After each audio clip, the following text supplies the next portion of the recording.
So when I first started rapping, the dude I was rapping with, he gave me the name. He was like, cause his name was Diamond Head, and he was like, yo, I'm gonna be Diamond Head, cause he taught me how to rap bars and all that kind of shit. So he was like, I'm gonna be Diamond Head, and I'm gonna name you Cottonmouth, like the snake, right? And so I was like 14, 15 or whatever. That shit lasted up until my 20s. When I got about 20, I started working at this barbecue restaurant with this white dude who was the boss. He was still kind of hip, you know what I'm saying? He was like a young guy. And he was like, oh, so you be rapping and stuff, man? I be like, yeah, I do my little thing, you know what I'm saying? He's like, let me hear some music. I was like, nah, you ain't really gonna understand it. He's like, all right, well, what's your rap name? I was like, Cottonmouth. He's like, man, that's lame. I was like, yeah. When a white man tell you your rap name is lame, your shit probably lame for real. So I just dropped him out and just left it at Cotton.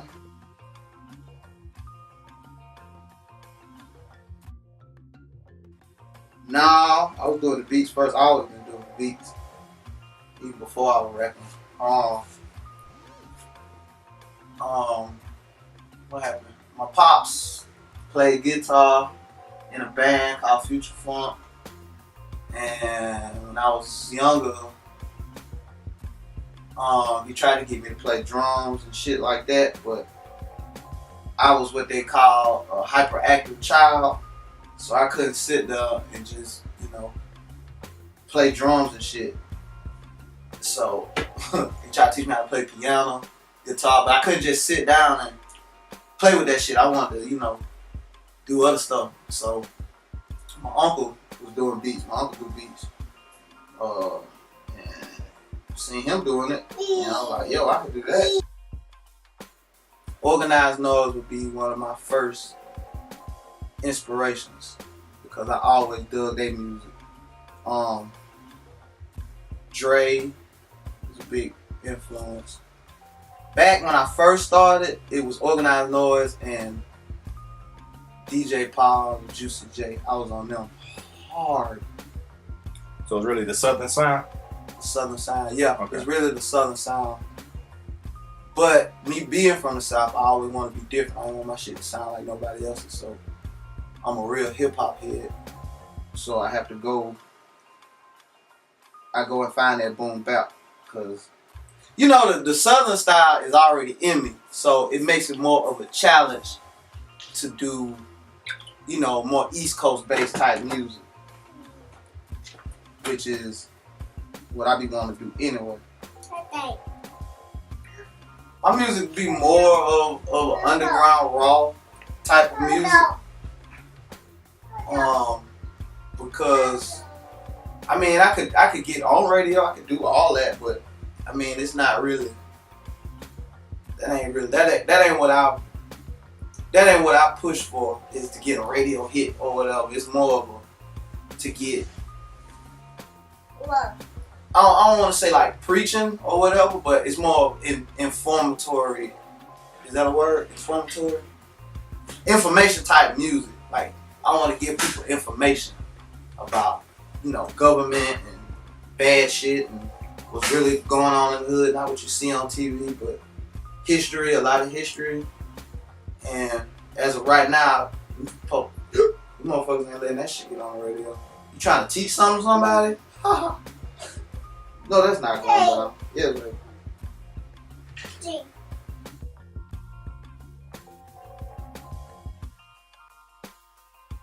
If it was left up to me, would I rather be a rapper or a producer? If it was left up to me, I'd be a producer, man. Yeah, that's what my heart is. I really started rapping because, back then when, it wasn't like you was trying to do it. It was like you did it. Just, oh, I want to rap. You know what I'm saying? Like, you was already not that I want to be a rap artist or anything.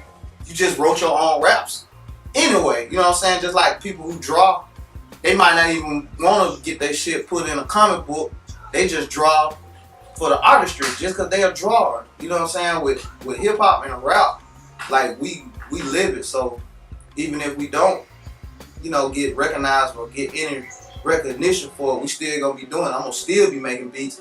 We still gonna be having freestyles when we get drunk and be around each other. You know what I mean? So I mean the production part that's what I really wanted to do. I was like, I want to make some shit because I can make some shit that sound good. You know what I'm saying? And around that time when nobody around me doing it, you know what I mean? When we first started, me and Cole, when nobody around us doing it, we was always recording or rapping to somebody else's beats. Like, man, I could do that shit. Watching my uncle, I could do that shit. He taught me. You know what I'm saying? I could do that shit. And then it just became more of, I want to hear this person rapping on it. You know what I'm saying? Like, I want to hear this person rap on it. What would they do to it? And then you make beats towards, it's kind of like songwriting in itself.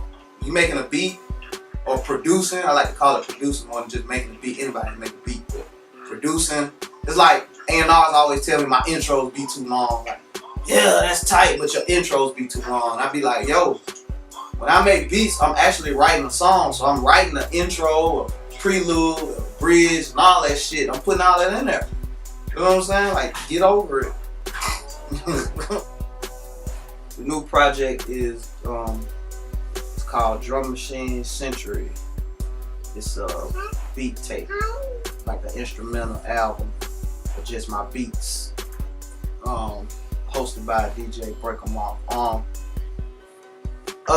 They was like, my homeboy was like, yo, I'm finna start shopping some of your beats.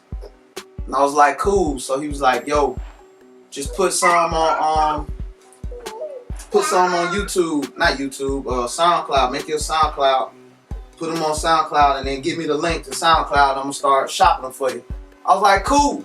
So I did that, put him up there. He was going to New York, gave him the link, put it up there, and I just posted that shit one day, just out the blue, just to see what kind of reaction I would get. And niggas was just hitting me like, yo, how much you want for that beat? How much you want for that beat? How much you want for that beat? I'm like, yo, call my dude. He can talk to you. So then my homeboy, Break 'em Off, he called me. He like, yo, this some tight ass beats, man. Ain't nobody rapping to these shits. I was like, nah, them beats old as hell.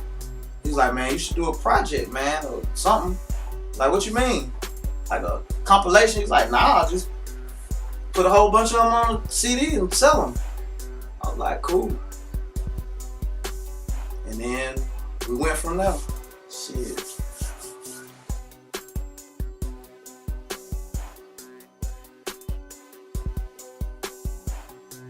Oh, what's the ultimate goal of the project?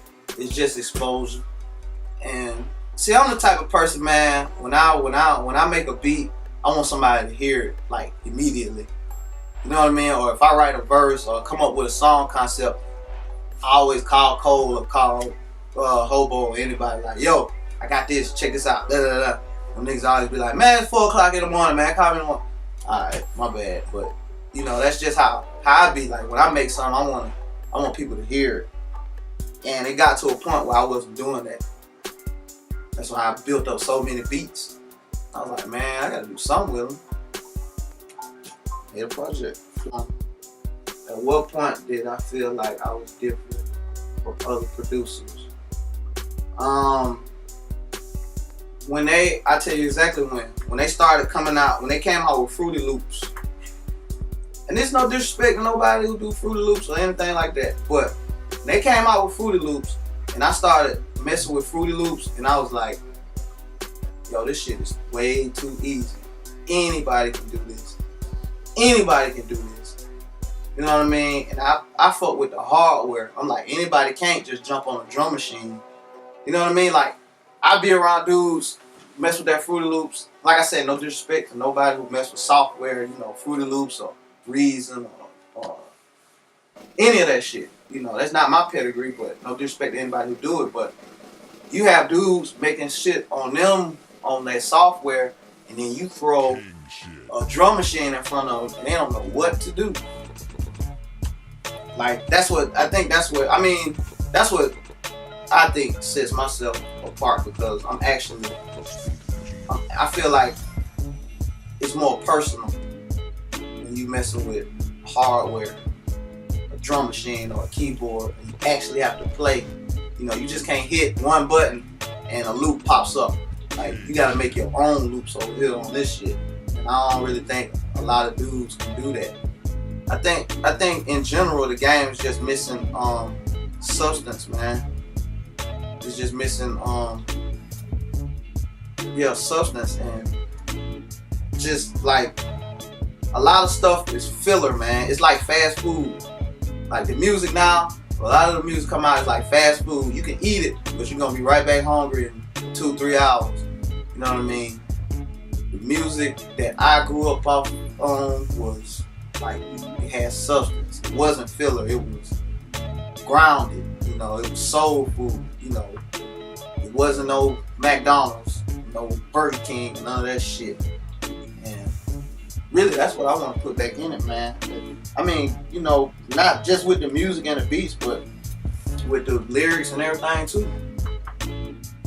A lot of dudes beats production. I don't like saying beats, but it don't be having bottoms. It don't be having bass lines. It don't be having melodies. It just be a bunch of noise. That some of them make them sound good. Some of that noise be sounding good, but it's something with me. If everybody's doing the same type of beat, then how can you continue? Like, there's no different. Like, I can hear an artist on a beat and I'll be like, oh, that sound like this dude. And I'll be like, nah, this dude made it. What? Okay, then you hear another song. Oh, did the same dude that just made that what we talking about make that one? Because it kind of sound like his. Nah, that's another dude. Like, everybody's shit sound the same now. And I don't see how people just let that shit ride. I ain't gonna let it ride. I call niggas out on that shit. But that shit sound like that other shit. Hopefully I see myself, I always mold my shit after TDE now, man, because like, I look up to them guys a lot. And them niggas probably younger than me, but I still look up to them. Like, that's what I want to build, or that's what we want to build with our Kingstomb. We want to be a southern TDE, you know, to where we can be informative with the music. We have live production, and people listen to our music and buy it for, like, what's the word I'm looking for? I can't even think of the word, but I mean, just something like, you can listen to that shit in the club or do whatever you want to, but when you ride home, or when you get home and you cleaning up your house, or even around your family, your daughter or whatever, or your kids, you can listen to that type of music around your kids. And even though it might be some cussing in it, be like, man, that's good cussing, because them boys saying some shit on them.